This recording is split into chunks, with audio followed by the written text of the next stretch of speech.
Assalamualaikum warahmatullahi wabarakatuh. Salam sejahtera bagi kita semua.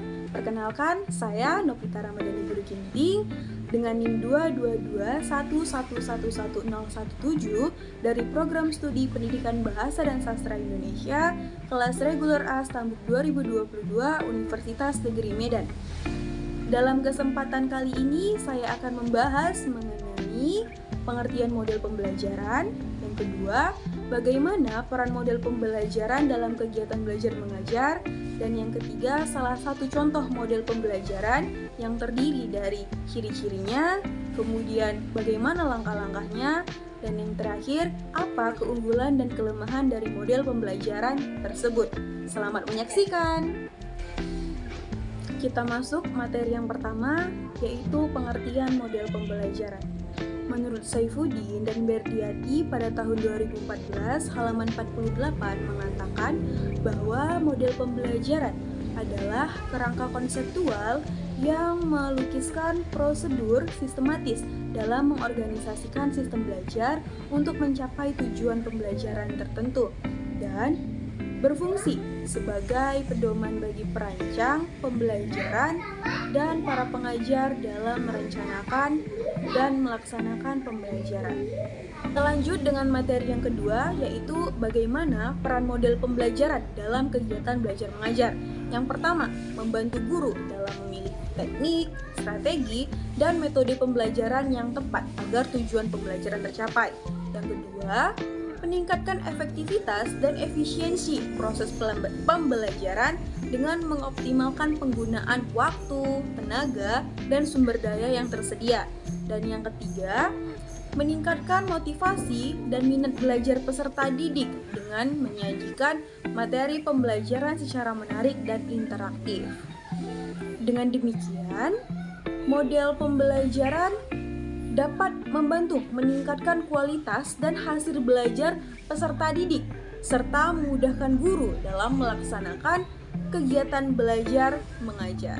Selanjutnya, materi ketiga atau materi yang terakhir mengenai salah satu contoh model pembelajaran yang terdiri dari ciri-ciri, langkah-langkah, keunggulan dan kelemahan contoh model pembelajaran tersebut. Adapun contoh model pembelajaran yang saya ambil ialah model pembelajaran berbasis masalah atau problem-based learning. Pengertian model pembelajaran berbasis masalah. Menurut Arens pada tahun 2012 mengatakan bahwa pembelajaran yang berdasarkan masalah adalah model pembelajaran yang berlandaskan konstruktivisme dan mengakomodasikan keterlibatan siswa dalam belajar serta terlibat dalam pemecahan masalah, di mana masalah tersebut bisa yang dialami atau merupakan pengalaman sehari-hari siswa. Adapun ciri-ciri dari model pembelajaran berbasis masalah. Yang pertama, itu pengajuan pertanyaan atau masalah. Yang kedua, berfokus pada keterkaitan disiplin ilmu atau berpusat pada mata pelajaran tertentu saja. Yang ketiga, penyelidikan autentik. Dalam pemecahan masalah, siswa dapat melakukan penyelidikan melalui suatu percobaan. Yang keempat, menghasilkan produk atau karya. Nah, pada pembelajaran masalah ini, siswa dituntut untuk menyusun hasil pemecahan masalah tersebut ke dalam bentuk laporan. Ada pula langkah-langkah dalam model pembelajaran berbasis masalah. Fase pertama yaitu orientasi siswa kepada masalah. Dan tugas guru di sini ialah menjelaskan tujuan pembelajaran untuk terlibat aktif dalam pemecahan masalah tersebut. Fase yang kedua, mengorganisasikan siswa. Tugas guru itu membantu siswa mendefinisikan tugas belajar yang berhubungan dengan masalah. Nah, fase yang ketiga, membimbing penyelidikan individu ataupun kelompok. Tugas guru di sini mendorong siswa untuk mengumpulkan informasi yang sesuai. Bisa pula melaksanakan eksperimen untuk mendapatkan penjelasan dan pemecahan masalah. Fase keempat itu mengembangkan dan menyajikan hasil karya. Tugas guru di sini untuk membantu siswa dalam merencanakan dan menyiapkan karya yang sesuai seperti laporan. Nah, fase yang terakhir atau fase kelima ialah menganalisa dan mengevaluasi proses pemecahan masalah. Tugas guru di sini untuk mengevaluasi hasil belajar tentang materi yang telah dipelajari siswa tersebut. Setelah membahas mengenai pengertian model pembelajaran berbasis masalah, ciri-ciri, dan langkah-langkahnya, adapun yang menjadi keunggulan dan kelemahan dalam model pembelajaran berbasis masalah.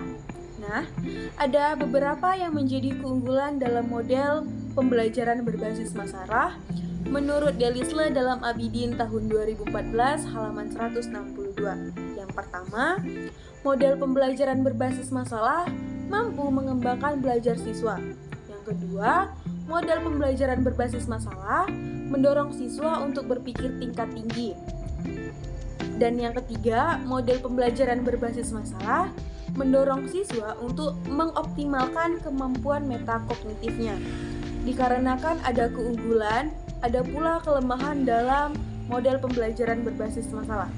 Ada beberapa yang menjadi kelemahan dalam model pembelajaran berbasis masalah menurut Abidin tahun 2014 halaman 163. Yang pertama, siswa yang terbiasa dengan informasi yang diperoleh dari gurunya atau sebagai narasumber utama akan merasa kurang nyaman dengan cara belajar sendiri dalam memecahkan suatu masalah. Itu saja yang bisa saya jelaskan. Apabila terdapat kesalahan kata, saya mohon maaf. Sekian dan terima kasih.